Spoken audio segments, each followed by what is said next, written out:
Bismillahirrahmanirrahim. Alhamdulillahi wahda, sadaqa wa'da, wa nasara 'abda, wa 'azza jundahu wa hazamal ahzaba wahda.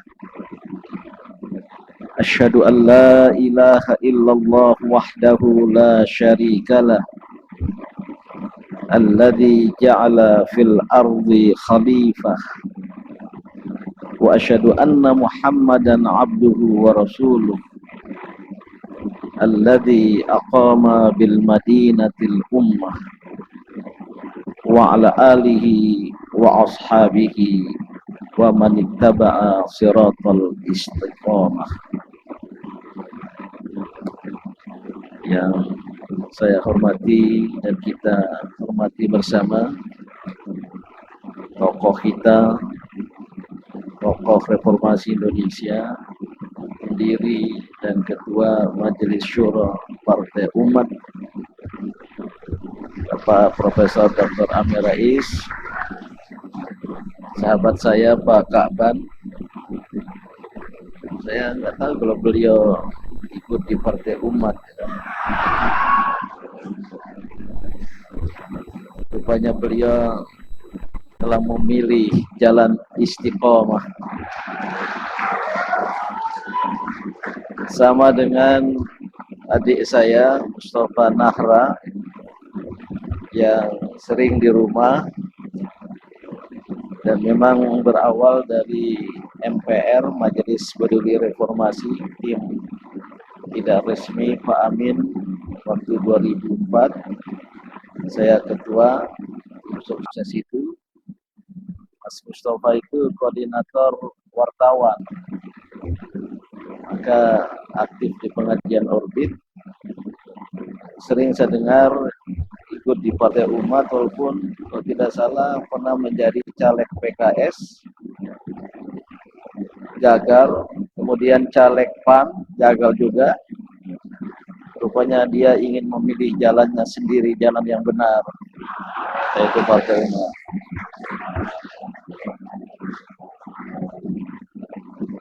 Memang tadi Pak Amin menyinggung pernah bersama di Los Angeles tahun 1979. Beliau datang untuk postdoktoral dan memilih UCLA. Kebetulan promotor waktu beliau menulis disertasi di Chicago pindah ke UCLA menjadi promotor saya, dan harus saya katakan itu berkat KTBDC dari Pak Amin.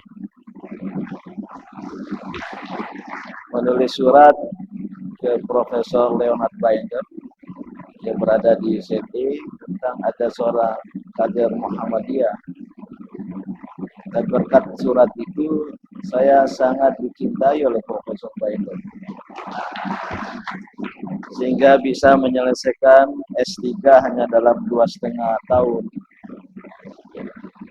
Dan waktu itu Pak Amin saya tawari untuk menginap di rumah, di apartemen kami karena istri sedang pulang ke Jakarta. Maka jadilah kami serumah. Kalau tidak salah saya masak untuk beliau tiap hari.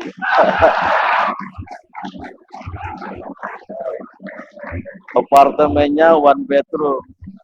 Pak Amin silakan tidur di dalam. Maka selama 2-3 bulan saya tidur di sofa. Cuma yang menyamankan untuk didengar, setiap pagi beliau baca Al-Quran. Tiap hari, tiap pagi. Saya banyak hafal ayat-ayat Al-Quran. Dan oleh karena itulah lompat ketika saya didukung oleh sejumlah wilayah pemuda Muhammadiyah untuk muktamar di Palembang tahun 1979. Awalnya Pak Amin tidak setuju. 89, mohon maaf, ya betul. Ya, tahun 1989 kontak tiap malam dengan Jakarta. Akhirnya Pak Amin lulu. Ya udah kalau begitu Anda mulai dari pemuda Muhammadiyah.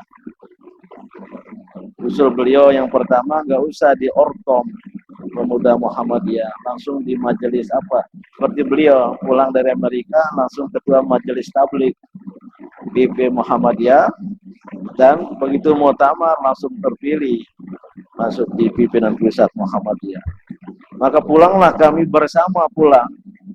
Beliau selesai program postdoktoral, saya juga harus pulang untuk muktamar Muhammadiyah. Persiapan sangat singkat ya, untuk muktamar di Palembang. Yang mewakili PP Muhammadiyah ke Palembang itu Pak Amin. Maka isi sambutan beliau itu mendukung saya. Saya kira kalau tidak didukung Pak Amin yang mewakili PP Muhammadiyah, mungkin tidak mudah bagi saya menjadi ketua umum PP Pemuda Muhammadiyah. Saya sengaja ungkapkan ini karena saya belum sempat berterima kasih kepada beliau. Nah, 2004 ya terus terang di hadapan ikhwan akhwat semua, hubungan kami, saya tetap menganggap beliau itu senior. Tapi karena sama-sama belajar di Amerika, juniornya agak nakal juga itu. Maka sering berbeda pendapat dalam hal-hal tertentu. Dalam kebanyakan satu pendapat, terutama semangat jihad, semangat perjuangan li'izil Islam wal muslimin. Saudara-saudara semua, saya berniat ketika Mas Ridho datang ke rumah ya, mengantarkan sebuah map, nggak tahu apa isinya, yang jelas ada nomor 24 gitu. Saya sebenarnya sudah menyatakan diri untuk datang ke Rakernas ini, baik diundang maupun tidak diundang.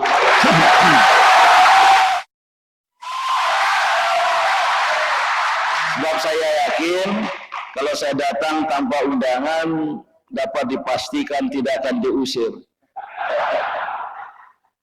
Namun karena harus ke Jogja tadi, sahabat baik saya, Wakil Paus, Kardinal Ayuso, President of Pontifical Council on Interreligious Dialogues di Vatikan, mendapat Dr. Honoris Causa bersama dengan Ketua Umum PBNU dan mantan Wakil Ketua PP Muhammadiyah, kawan Pak Amin, ikut mendirikan IMM, ya, Mas Sudibyo Markus.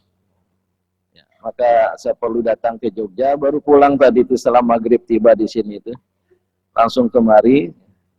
Istri sudah WA terus. Ya, ini baju yang dibawa besok pagi apa gitu? Ya tunggu sajalah saya pulang gitu. Ya, dan sudah bertanya jam berapa selesai di Partai Umat. Ya. Waduh, saya tidak bisa jawab itu.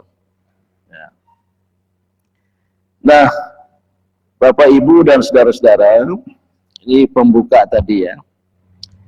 Pertama saya ingin mengucapkan selamat ya, mabruk atas lolosnya Partai Umat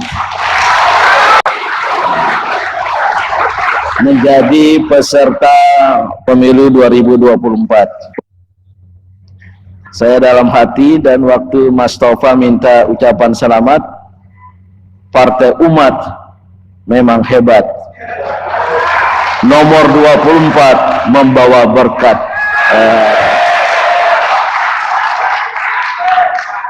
Secara berseloroh, waktu di UMS ada sebuah seminar pra-muktamar, kami mendampingi Pak Amin sebagai narasumber. Beliau begitu saya salaman, saya yang nyatakan hidup umat. Beliau bilang hidup pelita umat ya.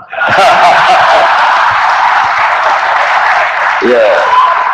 Dan itu menyebar dan di banyak daerah sangat menaruh harapan ada koalisi sejati antara pelita dan umat, menjadi pelita umat.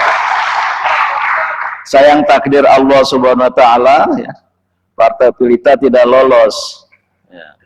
Ya ini adik-adik, anak-anak muda ya. Saya dibujuk dan memang ya, saya dari dulu ditawari, Pak Amin perlu juga beri kesaksian. Saya pernah ditawari beliau 2005 untuk memimpin Partai Amanat Nasional. Saya tidak bersedia waktu itu. Diundang ke Gandaria ya. Adalah yang cocok memimpin. Ada kalimat pengantar Pak Amin waktu itu. Kita nanti tidak enak membaca di sejarah Indonesia modern ditulis ada partai kaum modernis hanya berumur seumur jagung. Maka Andalah yang cocok untuk memimpin partai ini. Maksudnya Partai Amanat Nasional. Ya saya tidak bersedia. Dan saya sebenarnya sudah membayangkan kalau saya bersedia, Pak Amin juga nanti akan keluar. Gitu. Nah, bukan karena itu. Ya. Walaupun demikian, saya sampaikan di forum ini, ya, kemarin sudah rapat MPP Partai Pelita, kita tetap eksis, berkiprah sebagai partai politik, karena legal adanya, hanya tidak ikut pemilu tahun 2024. Karena saya sudah berniat ya, diskusi sama keluarga dan lain sebagainya ya. Dan hingga dengan demikian saya mundur dari ASN, saya mundur dari PNS, aparatur sipil negara. Di kampus sangat berat sekali, tapi oleh dekan diangkat sebagai dosen tetap khusus non ASN. Karena tidak ASN saja gitu loh. Karena demi untuk mendorong adik-adik kaum milenial ya, untuk berpolitik pada jalur politik kekuasaan ya. Walaupun tadi ya qadarullah. Jadi tetap Pak Amin insyaallah mungkin setelah lebaran ini ada kegiatan-kegiatan pendidikan politik ya.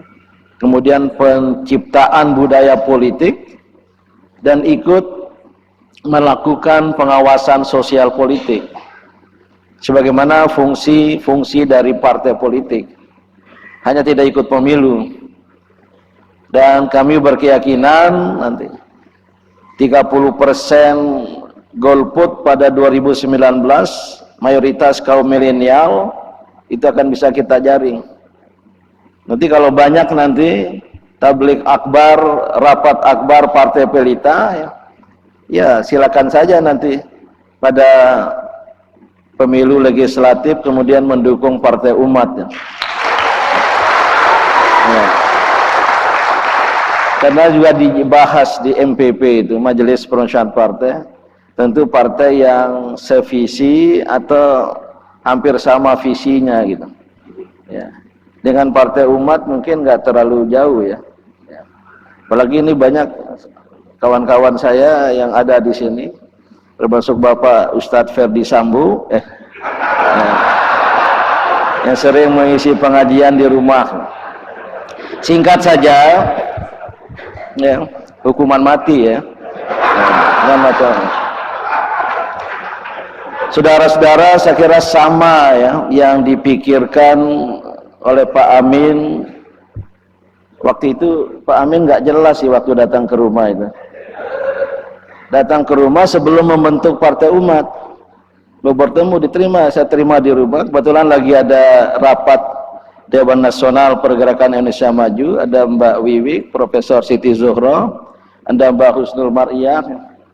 Saya pikir mau mengajak bikin partai baru gitu. Kalau Pak Amin bilang waktu itu, wah langsung itu Bismillahirrahmanirrahim. Cuma yang keluar dari mulut Pak Amin, Mas Din, kita 10 apa 12 tokoh bangsa, mari kita datangi istana, minta bertemu Presiden Jokowi dan mendesak supaya dia mundur dari jabatannya sebagai presiden. Nah itu yang disampaikan. Kalau nggak mau menerima kita konferensi pers di depan istana gitu. Oh, waduh, saya terus terang nyali saya nggak setinggi itu. Karena Pak Amin mau datang ke rumah, saya kira nggak ada teman waktu itu ya, sendiri ya. Saya pikir saya udah dengar mau mendirikan partai baru, tapi bukan itu yang keluar itu. Maka kalau itu yang dinyatakan oleh Pak Amin, ya saya sebenarnya mau menjawab, sudah menyiapkan jawaban. Ya, sami'na wa ata'na, bismillahirrahmanirrahim. Maka kalau itu jadi, mungkin wakil ketua Majelis Syuranya bukan Pak Kaban. Pasti saya nomor 2 di bawah Pak Amin gitu. Nah, saya kira sama ya, considerance, asbabuz zuhur, alasan mengapa kita harus menggunakan partai politik. Saya pribadi ya, di teman-teman kami ya, Koalisi Aksi Menyelamatkan Indonesia, itu ada 2 madhab besar. Madhab pertama, madhab revolusi. Orang kayak Egy Sujana, siapa lagi itu? Banyaklah di kami itu. Ya, saya tahu di sini ada beberapa aktivis kami itu. Nah, revolusi. Ya. Bahkan dalam rapat yang menentukan itu, Egy Sujana memarahi saya. Saudara Dim tidak perlu takut. Nah, gitu. Saya mimpin rapat kami punya revolusi gitu. Ya, saya digertak begitu ya, bukan ayam sayur. Ya, kader Partai Umat jangan harus jadi petarung gitu. Saudara Egy, kalau soal takut, saudara kalah dari saya. Jadi agak dekat duduknya. Saya ini datang ke ibu kota Jakarta melewati 3 selat. Dari Sumbawa ke sini 3 selat. Saudara tidak 1 selat pun, karena dari Jawa Barat. Bercanda sebenarnya. Kalau soal takut, jangan ragukan saya. Saya tidak akan takut kecuali hanya pada Allah Subhanahu wa Ta'ala. Nah, cuma kalau pendekatan berani seperti Pak Amin, saya belum sampai ke makom itu. Nah, ini pilihan pertama. Saya terus terang mempertimbangkan dengan banyak alasan, nggak perlu panjang di sini ya. Kalau pilihan revolusi, apakah pemakzulan presiden secara langsung, ataukah lewat mendesak MPR untuk bersidang, sidang istimewa untuk menurunkan seperti yang dilakukan Pak Amin tahun 98 gitu. Maka saya memilih opsi kedua, yaitu berjuang lewat jalur konstitusi dengan ikut mendukung atau memprakarsai berdirinya partai. Terus terang Pak Amin, saya mempertimbangkan ikut berjuang di partai politik itu sudah selama sekian tahun ya. Saya mengambil peran yang suka menghimpun gerakan lintas. Saya pendiri dan sampai sekarang jadi ketua kehormatan Inter-Religious Council Indonesia. Terdiri dari 8 unsur, MUI, PKWI, PGI, Parisada Hidudharma, Permabudi, Matakin, dan NU dan Muhammadiyah. Yang 5 Februari lalu kita adakan acara besar di Nusantara 4 MPR RI dalam rangka to celebrate International Day for Human Fraternity dan sekaligus World Interfaith Harmony Week. Nah, kawan-kawan itu saya lihat agak keberatan kalau saya berada di perjuangan politik.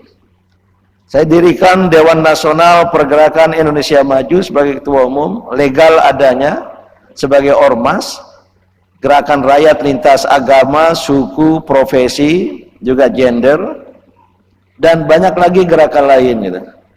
Termasuk di kalangan ormas Islam ya. Karena pernah diamanahi sebagai ketua umum bukan ketua umum, ketua Dewan Pertimbangan MUI, setelah pernah jadi ketua umum MUI. Cuma sebagai ketua umum MUI itu apa ya, saya jarang pakai peci gitu, apalagi peci putih seperti Ustadz Sambo. Apalagi Mas Ridho pakai serban gitu. Padahal semua pengurus MUI itu tua-tua seperti itu gitu. Oleh karena itu, ini suatu pilihan betul-betul dengan niat dan tekad, terutama ya, masih harus kita sisakan harapan perubahan bisa dilakukan lewat jalur konstitusi. Dan saya berkeyakinan untuk itu. Mungkin tidak bisa langsung satu pemilu, paling cepat 2 pemilu. Kalau 1 pemilu nggak tahu ya, perkiraan umat Mas Ridho, apakah bisa langsung tinggi ya 2024? Ya, tentu harus secara rasional, objektif ya, tidak hanya semangat ya. Kalau saya membayangkan kalau langsung sekarang 2029 ya, kita bisa berjaya ya. Nah, mengapa 2024 khusus kaitan dengan kepentingan umat Islam? Ini sudah saya katakan sejak 2018. Sejak 2018. Setelah saya mundur dari jabatan yang dulu juga awalnya saya tidak mau, utusan khusus Presiden untuk dialog dan kerjasama antar agama dan peradaban. Ya, alasan utamanya karena Presiden Jokowi ingkar janji. Saya mau terima jabatan itu kalau beliau mengatasi kesenjangan ekonomi yang dialami oleh umat Islam. Tapi setelah setahun saya tagih, nggak mudah itu ya, kalau ada political will mudah. Tapi setelah itu ya buat apa? Ya, saya berada di situ dan saya mundur dan saya sampaikan, ya, kalau tidak ada perubahan politik yang mendasar jelang atau menjelang pemilu Pilpres 2024, ya, kalau kekuatan formal politik umat Islam atau kekuatan politik Islam formal yang diwakili oleh partai-partai politik yang ada, yang lama itu tidak mengalami perubahan dan besar kemungkinan tidak berubah, bahkan akan semakin berkurang, maka 2024 ke 2029 ya, keadaan umat Islam di pentas politik nasional ini semakin buruk. Dan 2029 pemilu dan pilpres pada waktu itu, saya tidak mendramatisasi, kekuatan politik Islam formal dalam bahasa Arab, wa ma baqiyat illa ismuha wa ma baqiyat illa rasmuha, tak tersisa kecuali nama, tak tersisa kecuali kerangka. Oleh karena itulah ini harus dimulai adanya partai politik, tapi harus berfungsi sebagai partai alternatif. Maka saya memilih tadi pembukaan itu, biasanya kalau Idul Fitri itu ya, Allahu wahda sadaqa wa'da wa nasara abda wa azza jundahu wa hazamal ahzaba wahda. Ahzab secara harfiah partai-partai politik, kelompok-kelompok yang anti Islam, yang Pak Amin pernah sebut Hizbus Syaiton, Ahzabus Syaiton, ada dalam Al-Quran itu. Nah, saudara-saudara semua, maka apa yang telah dilakukan ijtihad politik ini, banyak yang bertanya kepada saya, wah Pak Amin seperti apa, nafas semangat juangnya nggak habis-habis ya kata. Mendirikan partai umat ini suatu pilihan Dan yang kedua, alasannya itu adalah kerusakan Indonesia ini semakin menjadi-jadi. Saya membaca ada kerusakan struktural. Kerusakan struktural pada tataran struktur kehidupan berbangsa dan bernegara. Dan itu yang terus terang tidak mudah untuk diatasi. Saya termasuk yang amanat Muktamar Muhammadiyah 2010, lakukan jihad konstitusi, karena tim pakar PP Muhammadiyah waktu itu menyimpulkan ada 115 undang-undang pada era reformasi yang bertentangan dengan konstitusi. Tapi menggugat undang-undang itu capek sekali. Satu undang-undang sampai 6 bulan. Dan baru beberapa undang-undang tentang migas, kita prioritaskan tentang energi, karena ternyata sumber daya alam kita sudah dikuasai asing. 79% dunia migas Indonesia dikuasai oleh perusahaan asing. Lantaran undang-undang migas memberi kesempatan kepada mereka. Undang-undang sumber daya air, undang-undang minerba, dan Pak Amin kemarin terpaksa saya buka ya. Saya mau sholat Jumat di Jogja, itu ada akad nikah putri mantan rektor UNI Prof. Rahmat Wahab ya, presidium kami, tokoh NU. Saya tulis itu karena saya membaca lihat TV ya. Lihat TV seorang pengacara muda Pak Ziko namanya ya. Saya minta ke Mas Tova tolong cari nomor HP-nya, saya sudah bicara. Itu menggugat ke 9 hakim MK, melaporkan ke Polda Metro Jaya. Saya nggak tahu, mungkin nggak berani ya. Wah, itu bisa bisa goyang Indonesia itu. Lantaran apa yang dibacakan oleh hakim tentang sebuah keputusan berbeda dengan yang tertulis di websitenya. Wah, itu kan fatal attraction itu.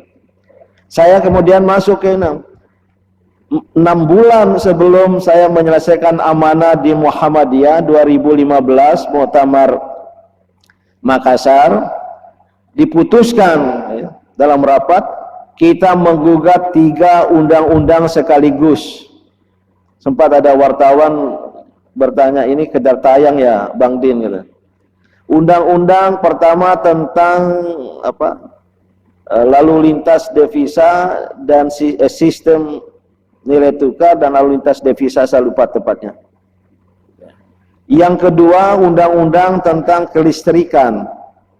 Yang ketiga, undang-undang tentang penanaman modal asing. 3 undang-undang ini jelas bertentangan dengan pasal 33 itu dan merugikan rakyat, merugikan negara itu. Maka kita gugat ke sana. Cara menggugat itu saya kumpulkan pendukung Muhammadiyah, NU, majelis-majelis agama lain, dibahas oleh advokat, ketua tim advokatnya almarhum Profesor Saiful Bahri. Kita antar ke MK, saya nunggu di depan loket. Tim advokat ini mendaftarkan undang-undang itu dan ada tandanya. Dan saya telepon ketua MK, Profesor Dr. Arif Hidayat, apakah mau menerima kami penggugat seperti Mahfud MD. Nah, ini bagusnya Mahfud MD ini. Nah, waktu kita menggugat undang-undang migas, kita datang sebagai penggugat, ada almarhum Kiai Hashim Muzadi, tokoh-tokoh Islam yang fatwa masih hidup, diterima oleh ketua MK Mahfud MD di sebuah ruangan dengan mengajak 8 hakim MK yang lain. Kita kaget itu. Nggak seperti itu kalau menggugat. Maka saya sampaikan kepada ketua MK belakangan berikutnya itu, Prof. Oh, nggak bisa Pak Din, saya ada rapat gini ya, nggak apa-apa. Saya pinjam tempat untuk konferensi pers. Kami diizinkan konferensi pers di salah satu ruang MK. Pendaftaran konferensi pers ada jejak digital. Tunggu biasanya 3 bulan sudah dipanggil untuk sidang pertama. Sampai setahun tidak dipanggil-panggil. Tahu-tahu Patrialis Akbar, saya sudah sering lihat beliau, Pak Ketua, itu Tidak ada itu pendaftaran Muhammadiyah. Tahu-tahu bertemu dengan ketua MK di bandara, Prof Din, itu nggak ada tuh pendaftaran. Duh, saya lihat sendiri dan ketua MK menyilakan kami untuk berkonferensi pers. Berarti ini masuk angin. Saya kaitkan dengan kejadian PP Muhammadiyah diterima beraudiensi oleh Presiden Insinyur Joko Widodo. Atau nggak usah pakai titel ya. Nah, oleh Presiden Joko Widodo. Nah, ya, tidak juga disingkat Jokowi, Joko Widodo. Yang ingat nggak di gambar beliau menerima dengan pakaian militer itu? Ada ya? Ya, pakaian militer. Saya ditanya wartawan, saya jelaskan tadi Presiden memakai pakaian militer. Kalau saya tahu seperti itu, saya mau pakai pakaian tapak suci, saya bilang.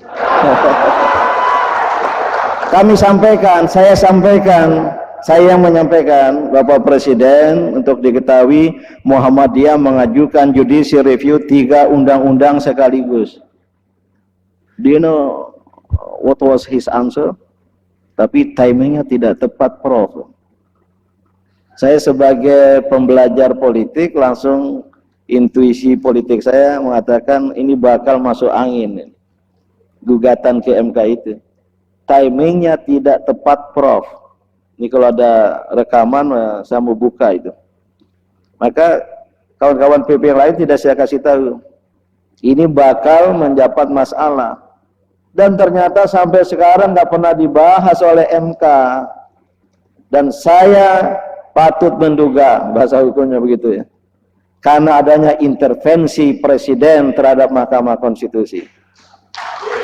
Nah, untuk tidak berpanjang ya, saudara-saudara semua, jadi kerusakan baik struktural maupun kultural ini luar biasa rusaknya bangsa ini. Maka kalau ini berlanjut, tidak ada intervensi, tidak ada interupsi dari kaum ya, penegak kebenaran dan keadilan, itulah yang saya katakan tadi. Mungkin 2029, nggak tahu kalau Pak Kaban masih hidup apa tidak ya. Saya sudah 64 tahun, jalan 65, 2029 mungkin tidak lagi berada di dunia ini. Saya tidak ingin menangis dari alam barzakh. Banyak dari kita tidak ingin menangis dari alam barzakh karena gagal menunaikan tanggung jawab, dan khususnya yang pernah diamanahi amanah di pergerakan Islam. Kita gagal menunaikan amanah, membiarkan umat ini, istilah saya, dan saya dibully oleh kiri kanan para kaum bazar itu. Umat Islam merasakan keterpurukan, ketertekanan, dan ketertuduhan. Seperti pada isu radikalisme segala macam itu. Saya terus terang dibully, tapi nggak ada yang membela saya itu. Ya, seolah saya menghadap sedikit-sedikit, kali-kali saya dengar.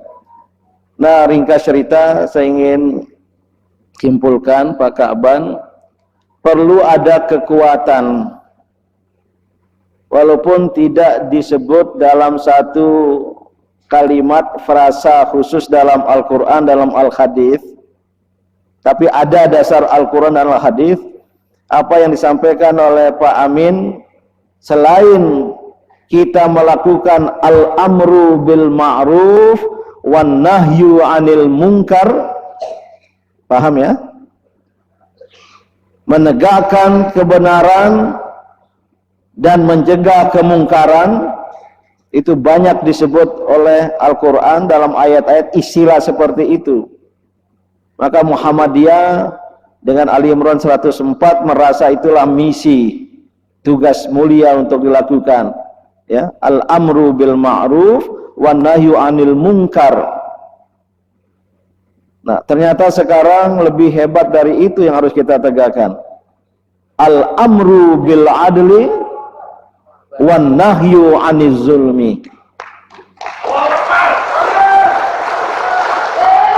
Bahasa ringkasnya amar adil, nahi zulum, amar ma'ruf, nahi mungkar. Mau disederhanakan, amar adil menegakkan keadilan, wan nahyu anil mungkar, nahi zulum mencegah kezaliman. Ini sangat-sangat urgen sekarang ini.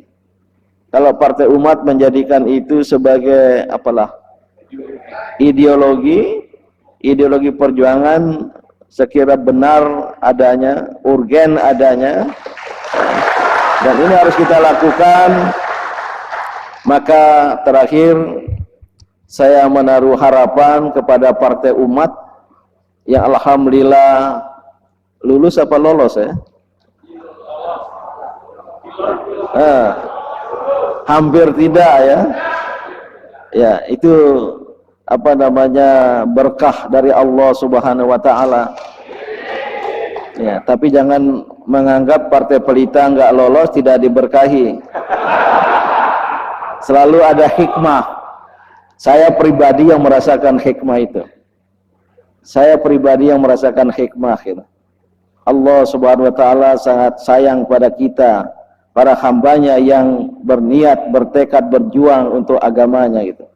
Adalah, enggak usah saya jelaskan, tapi ya jangan kemudian menjadi partai politik baru mendaftar lagi 2029. Ingin kita kita tampilkan, dan mungkin nanti di lapangan silakan berhimpitan dengan Partai Umat gitu ya. Ya.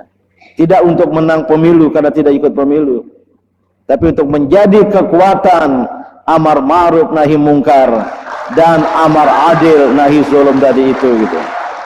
Ini baru segera, mungkin mulainya nanti bulan Mei ya, bulan Juni. Dan oleh karena itu ya tolonglah kalau ada kawan-kawan di bawah nanti itu bersamaan, saya nggak tahu menurut ADART-nya banyak ada persamaan atau ada perbedaan ya.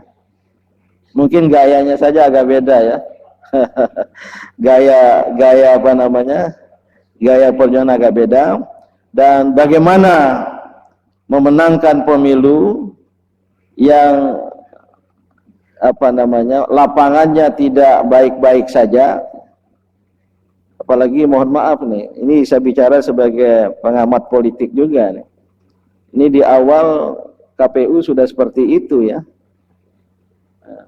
Dan berbagai saya jadi khawatir juga ini.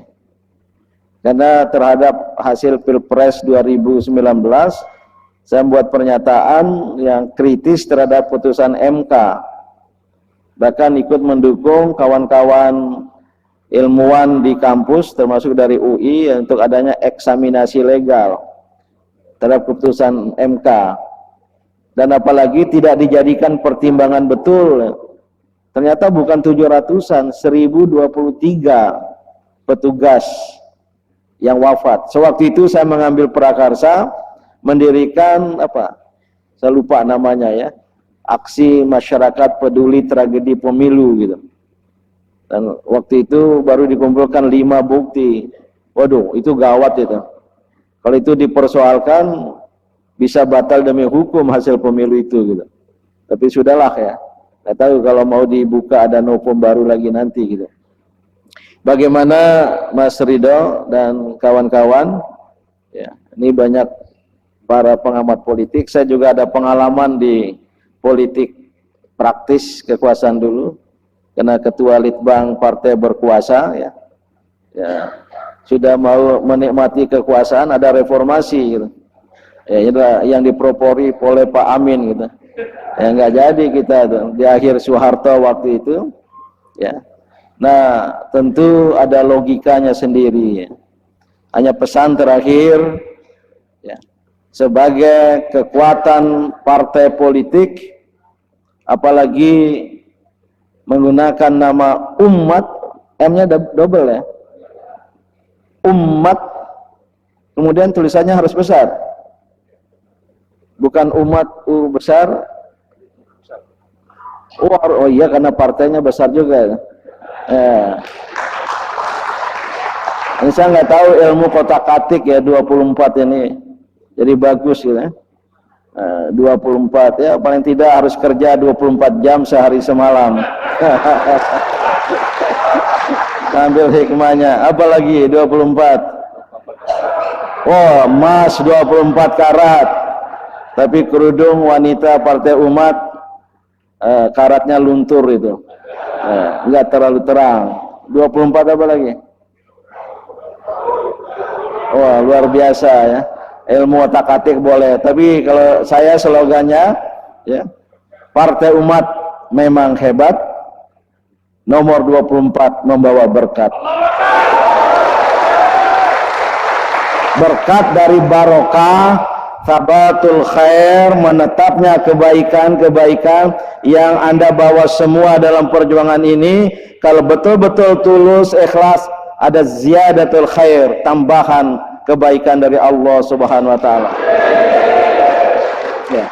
Saya Pak Amin Rais, Mas Ridho, Pak Ka'ban, kalau mau diundang nanti pas kampanye ya boleh juga ya. Ya, nggak usah ceramah, duduk-duduk aja. Nah, ya, kalau mau disuruh baca doa ya cukup juga kan. Silakan. Ingin lahir partai-partai, politisi sejati ya, dari kader-kader umat ini, apalagi dari kandungan partai umat yang menggunakan istilah umat. Saya kira demikian, Pak Ka'ban, Pak Amin. Terima kasih. Wassalamualaikum warahmatullahi wabarakatuh.